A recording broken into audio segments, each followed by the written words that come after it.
Good afternoon, everybody. Welcome. I think this is probably the last session of the day. I think from our perspective, we hope it is anyway. We're here to talk about a really big issue called compliance. Now, when I asked people to come onto the panel, everyone said, "Oh, can't talk about that. It's so difficult. There's so much about it." So I think we're really lucky to have three people who are very knowledgeable in their sectors to come and share some of their thoughts on what compliance means, how to get through it, or what are the things that you should look at. So if I just do some brief introductions. Sam Coates is from Keith Prowse. Sam is here to talk about hospitality because they are the largest hospitality supplier in the UK. They have the sort of the blue ribboned events, so she's very much the voice of the sector. We have Mark Stevens, who's from Silverdoor, and he's going to talk about accommodation, lodging, and actually what the things that you should be looking for. And his organisation is basically the UK's leading apartments company. And then we have Jason Capper, who is from a company called Cam & Hooper, who are pretty much revolutionising the event space in London. They're opening more and more venues, quite quirky in how they do things, and certainly in their outlook is quite open and new and refreshing. Have I summed you up sufficiently? Anything so? Yeah? Thank you. Okay, so can I just find out what all of you guys do here? Who is from a corporate or who is faced with compliance on a daily basis? And what kind of issues do you have, or what do you want to get out of this session? Or do you just want us to tell you this is what you should do? Yes. Yeah, okay, fine. Okay. I guess the first question, if I open it up to all of you guys, is there's a massive, compliance is the big word that's being thrown around by everybody at the moment. We've seen more things from the FCA, the pharmaceuticals have ABPI and all these codes of conduct. So why is being compliant, why is it increasingly important? Sam? Is this on? So I think from a hospitality perspective, it's an unregulated industry. So one of the biggest pitfalls from a purchasing perspective is the difference between official and unofficial. And sadly, you read too often that people buy the unofficial packages and invite guests and they turn up to nothing. But ultimately, whether it's Bribery Act or whether it's compliance, there is. And I come from an event background, understanding the ROI, having very clear objectives, understanding your audience, knowing their interests, making sure that you book and plan whatever the marketing mix is. Hospitality invariably in most organisations is part of that, and it is a compliant sector if you to some degree follow common sense. Okay. Jason, you're coming into Christmas party season.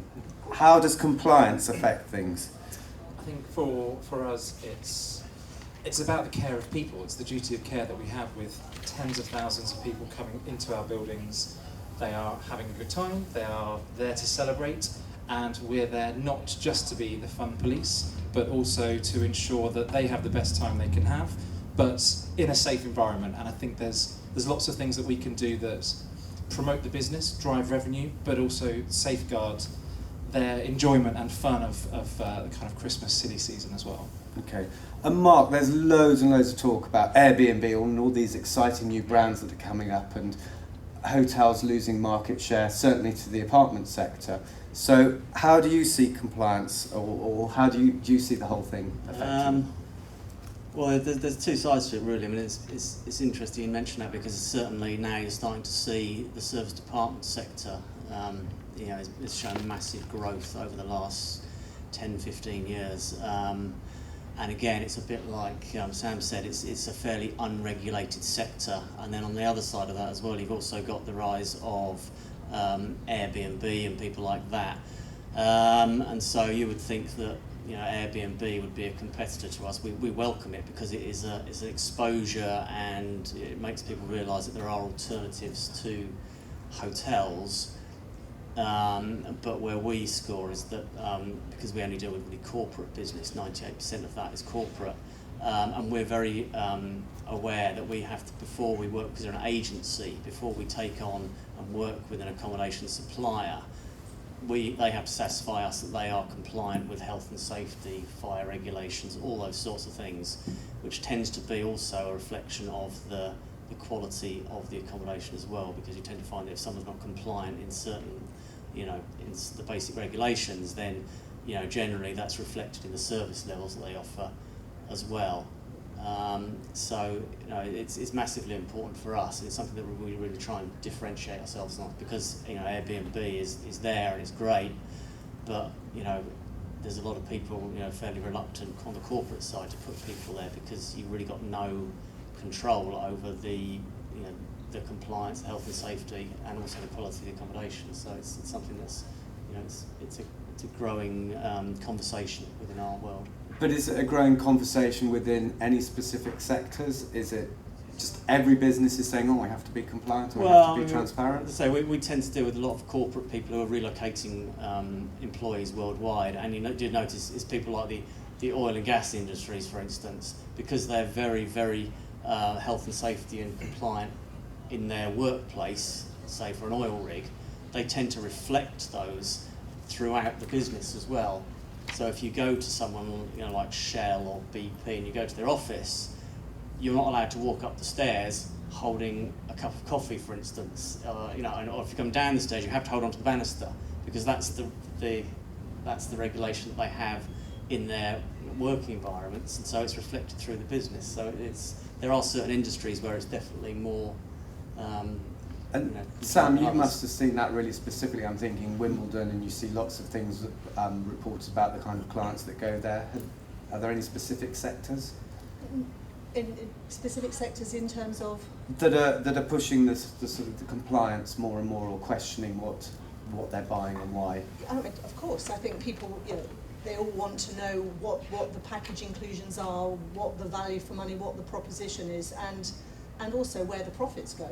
And I think an awful lot of, so from a health and safety perspective, absolutely it's the starting point. We have to be squeaky clean, not just how people are going to get there, proximity to local transport, how they're going to park, but more importantly, we have to be, we have to make sure everything that we do has full disability support, so that we can't differentiate from audience. We want to be welcoming to all. But from food, everything that we do includes food and beverages. They have to be stored, served, and when you're looking at Wimbledon, for example, the Gatsby Club is 900 covers a day. The kitchen is no bigger than the space we're sitting in here, and that services from breakfast, 4-course, a la carte to afternoon tea.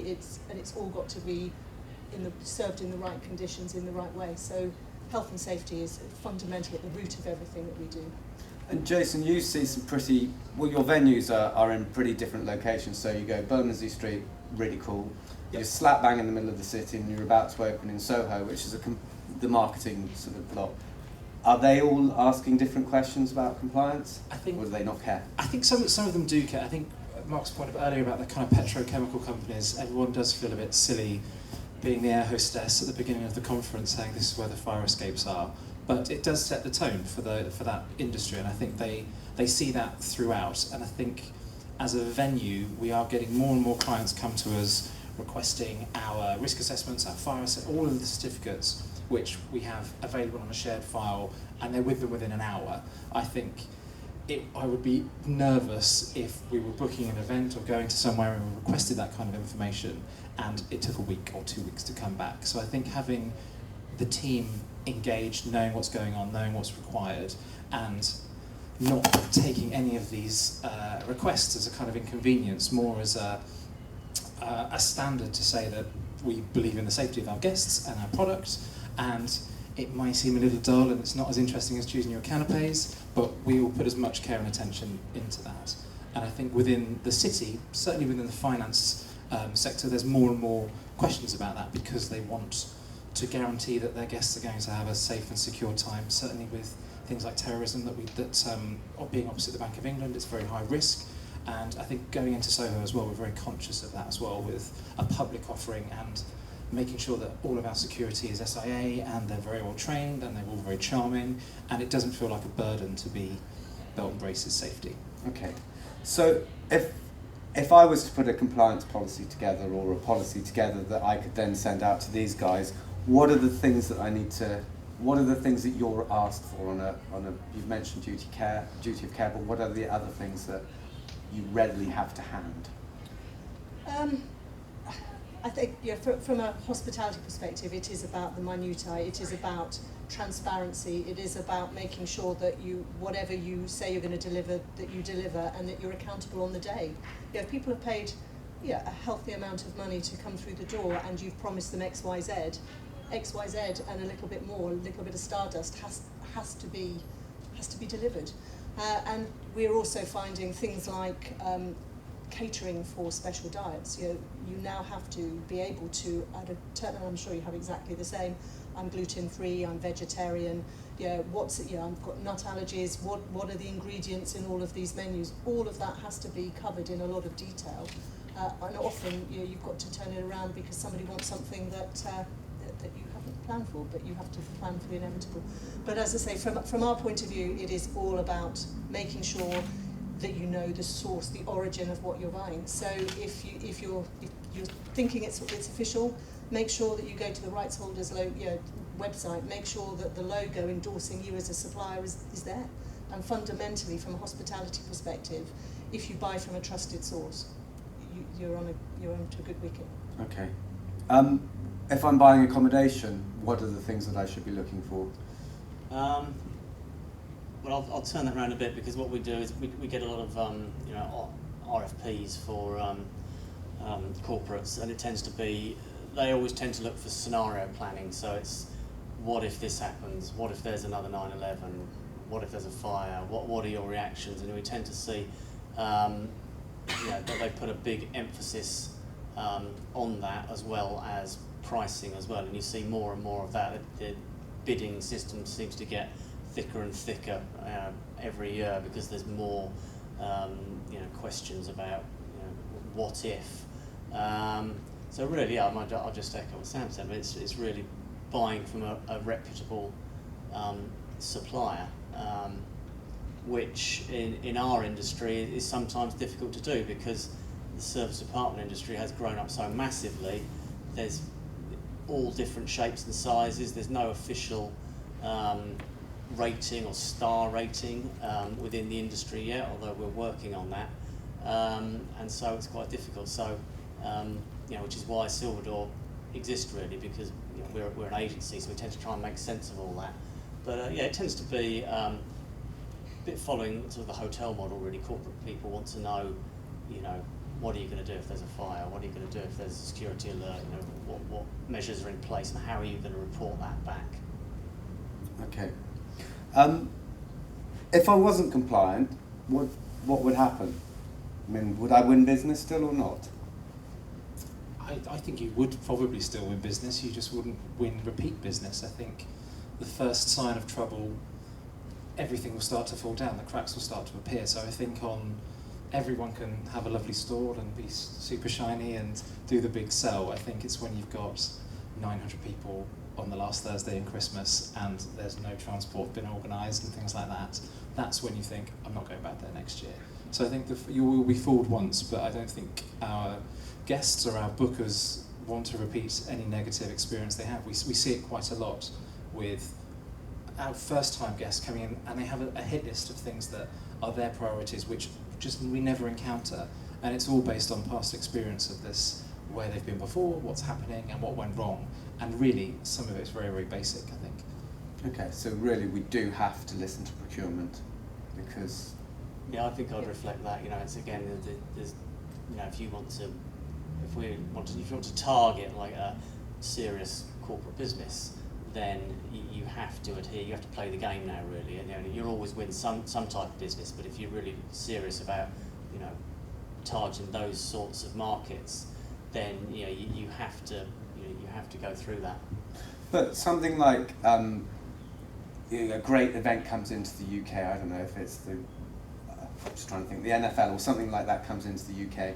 I get a phone call that says, do you want to buy corporate hospitality for this? Terribly excited. How does that work with compliance?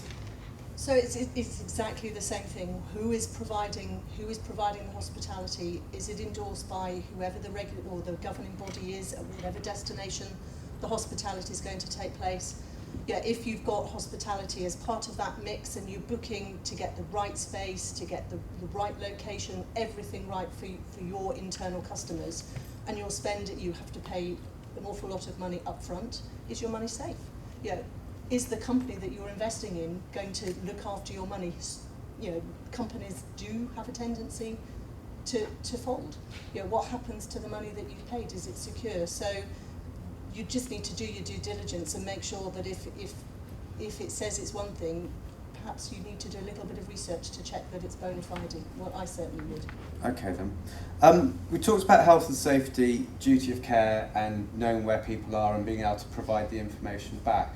One thing that I heard was a lot of venues, museums in particular, will say a lot of the money goes back to charity, and that seems to tick a box for compliance. Any thoughts on that? Is that really true? It's not something that we subscribe to. It's not something that we promise or something that we really deliver. We have charity partners that we work with, but a lot of that is service driven on promoting events with them, partnering with them. I don't think it's about how our business model grows. Within our business model, it's all about new openings and growth at the moment, and I think it's something that perhaps will be in the future. But I'm not too sure how it rates with us, yeah. But Sam, is that true that money will go back to sport? So from a sporting perspective, if you look at the Aegon Championships and Wimbledon, every single penny of profit that the British tennis make, and they're the rights holders in that instance. Same for Twickenham Stadium, the Rugby Football Union. Every single penny of profit goes back into grassroots investment. You know, the tennis players that are coming through the ranks today are funded by profits generated from not just hospitality but from ticket entries as well. So actually there's a massive tick box, isn't there? Absolutely. From a hospitality perspective, it is 99% reinvestment grassroots. I feel bad now. Jason, I've got another nice curveball for you. Everyone talks about all-inclusive drinks packages. So I book one of those. My staff go and get absolutely hammered. That's fantastic. Is that duty of care or not? Yeah, we love all-inclusive. I can imagine. We love serving them. We love selling them. I think there is a peace of mind for the guest. There's nothing worse than getting to the bar and thinking you've got to put your hand in your pocket. However, I think what we've discovered over the last 3 years is trying to finesse these. First, we were very scared from a kind of a commercial greedy point of view on, are we going to get a huge rugby team in that's going to drink us dry? But what we found is that it's about confidence in serve. So we've seen it today. Everyone's queuing at the bars for drinks. Given the choice, I would grab 5 drinks and going back to my little corner of the event and sit there and sup away at them. I think if you have drinks freely available and the service quick and elegant and fun, you just relax and slow into it. I think when you're at a bar and you're paying for money, you aren't hoarding, going through, and if the bar is busy, you order more. So within our serves, it's all about being quick and being available and being present and having it around the room. So therefore you just relax into it and you drink at pace rather than at volume. And we also do 35ml pours on our cocktails because we can then have a wider variety. We have water stations everywhere. We don't charge for still and sparkling water because I think that makes the event organisers hold back, or it makes venues just feel like tap water is really dull and nobody gets excited about it. And then a wide selection of soft drinks available as well that aren't just Coke and lemonade and more sugar that's going to make you feel dreadful the next day. So yeah, they are a challenge, but they are fun, and actually when it comes to people having it at a wedding and you know you've got half a bottle of allocation, you grab that and you go for the next bottle as quickly as you can. So I think you can relax into it slightly. Okay. Sam, anything to add from a hospitality No, I perspective? think pretty much the same. You know, all of our packages are all inclusive, so you don't ever want to be stingy, restrictive, but absolutely making sure duty of care, water stations, make sure that if people are worse for wear, that there is somebody responsible and accountable to look after them. That's just a given, but I absolutely concur. It's not demonising them as well, I think. I think it's that kind of nightclub rule where you see the person feeling a bit, perhaps they haven't eaten enough, and it's then taking them to one side. It's just my bad experience, that's all. It's me. Being thrown out. Yeah. That's the story there. It's the walk of shame and all that kind of thing. Mark, data protection seems to be coming up more and more, and keeping information. How do you overcome that, or work to it, or whatever the word is? To be honest, it's not really something that is a massive issue or something that we come across that often. I mean, apart from we may have a company or a guest who says, I don't want anyone to know I'm staying here. And then obviously you have data protection laws around payment. If people are paying by credit or debit card, what are you doing with their information? So it's really important to be, make sure you're abiding by regulations for that. Apart from that, it's not really something that we get, it's not a big issue for us really. Okay. Sam? No, just a robust CRM system and be totally transparent on your privacy statements and your terms and conditions. Okay. Yeah, 95% of our revenue from the events business is all paid in advance, and I think the idea of having any kind of credit card detail written down on the back of a paper would just give us cringes. So it's all through portals, and the team don't know about it. We never really get to see it. It just turns up in the bank. So it feels like the industry has come around to make life a bit easier for that. This is all sounding terribly tick box. You have to have this, this, and this. Surely it just stifles any creativity in the whole events industry. Not at all. No, I totally disagree with that statement. I think, in order to sell whatever you're selling, you need to be innovative. You can't. Repeat bookers are not going to come back for the same old, because in a lot of instances you're engaging and entertaining the same audience. Innovation is down to the strength of the people that are responsible for creating the experience, and I think it's at the forefront of pretty much our industry. Okay. Yeah, I'll add to that because it's interesting, because you're starting to now see the sort of emergence within the service department industry of the apart hotel concept. Where you walk in and it feels like a hotel. You have a reception desk there might be a bit of food and beverage going on, some other services, but then when you actually go up to your room, it's actually still a full service department with a kitchen and lounge and whatever. And some of the service department companies are starting to get really creative about these, and they're trying to take a little bit of what Airbnb is offering and saying, and you see it also on Booking.com as well, they're advertising sort of change subtly. And the apart hotel sector has started to get a bit more focused on its stay, and it's more of a community experience. So, one of the companies that we work with, they're opening a big one in Aldgate next month, and they're starting things like, okay, we're going to have a market every Wednesday in the lobby. We're going to do this. We're going to do that. It's really, being compliant with health and safety is a baseline, but that doesn't mean that if you've got that space, you can be as creative as you want with it, as long as you've got the duty of care to your guests. So I think it's not a problem at all. So really, the title of reliance on compliance is a little bit harsh. It's actually to be compliant is the good and the best business practice. I think it's the starting point. As I said at the beginning, usually, I've been in cases where we deal with suppliers and it's okay, in order to be part of this bid or process, we need you to fill this in, and a week later they still haven't filled it in, or they can't find the information, and you generally find that, the service they provide is not particularly good anyway. So I think that's, the compliance side of things is a bit of a starting point really. Okay. So for these guys here who are faced with ensuring everything is compliant, is really ask for all the documentation, risk assessments, duty of care, every piece of paperwork that you have, so that actually it helps them get through procurement. Yeah, as I said, it's the service department industry is growing very quickly, and it's in some parts it's very unregulated, but there is a body called the Association of Service Department Providers, ASAP, and so now that's a stamp that, if you see that as on someone's website or on their promotional material, that it goes some way to guarantee that they abide to that charter of the ASAP, and obviously within that there will be certain duty of care and some areas around compliance that they have to adhere to be members of that organisation. Okay. Sam, anything else to add? No, I don't think so. Jason? No, I think the creativity question is really, really paramount to what we do. It's about allowing the team to be very creative, knowing that the backbone of the business is taken care of. I don't think you can get excited about delivering loads of fancy drinks and chef doing some amazing work, if everyone freaks out if the fire alarm goes off and nobody knows what to do because you haven't done the proper training, and it makes everyone super nervous. So I think not having everything joined up hinders creativity, because you can't focus on the exciting stuff because you're seat of the pants type running around if any little thing, crisis management, goes wrong at all. So I do think they go hand in hand. Okay, perfect. I'm going to open up to the floor now if you've got any questions that you want to ask the panel.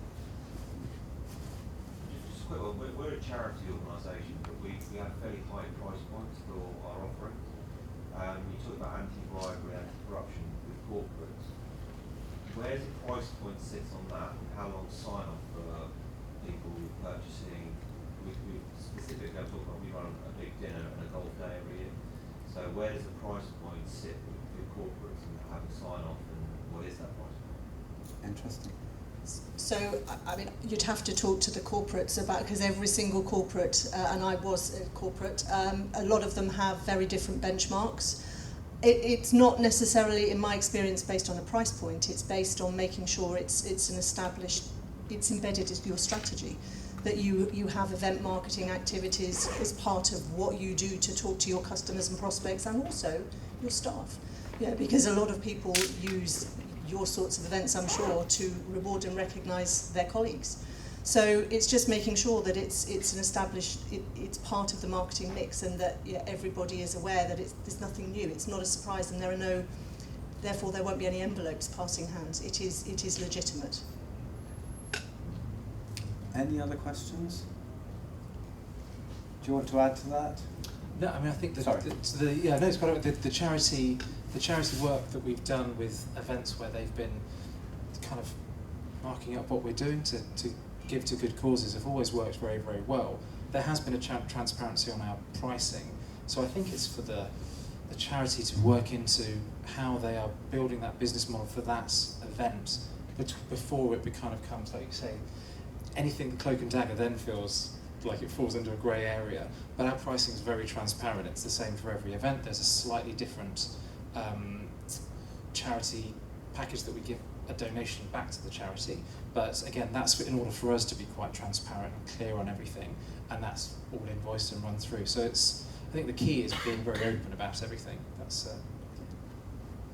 Any questions on accommodation? Yeah, I've got one for Mark. Working with TMCs, quite often hotel clients, they want companies to book through until through hotels. How does that work with a service department? Is it changing? You find it easier to speak to them now, or is it still tricky? It's a really good question, actually, and the answer is it depends on the TMC largely. I mean, one of our largest clients is a massive TMC, but even working with them is really difficult, because the problem they face is that it's a volume business. So they like to be able to book everything online. And the service department industry, there is a small offering online, but it's not there yet, and probably for longer stays probably never will be. So the TMC's natural reaction is that I've got to pick the phone up, or I've got to send an email to make an inquiry, which costs me money and it costs my client money, and it takes a lot of time. So there's a big resistance to it, and so it's a massive challenge for us. It is changing, and I think in 10 years' time the picture will be completely different. But for the moment, it's tough, because, of course, we're talking about compliance in a slightly different way, because there's the other side of compliance where, if you work for a company, you have to. The company policy is that you have to book your travel via this travel management company, and if you book outside of that, you're being non-compliant and you're at risk of not being reimbursed. The service department industry is, a lot of our business comes from PAs and people booking themselves directly, because they can't get access to this type of accommodation they want via the TMCs. So it's a real challenge for us. We talk to TMCs every day and say, come on, get on board. There's a massive opportunity there for you, but it's difficult, because these are huge global companies by and large, and they haven't quite got on board with it yet. Thank you. Any other questions before we wrap up? No. Well, thank you very much indeed for joining us, and in particular, thank you to the panel for helping and being so candid. Thank you. Thank you.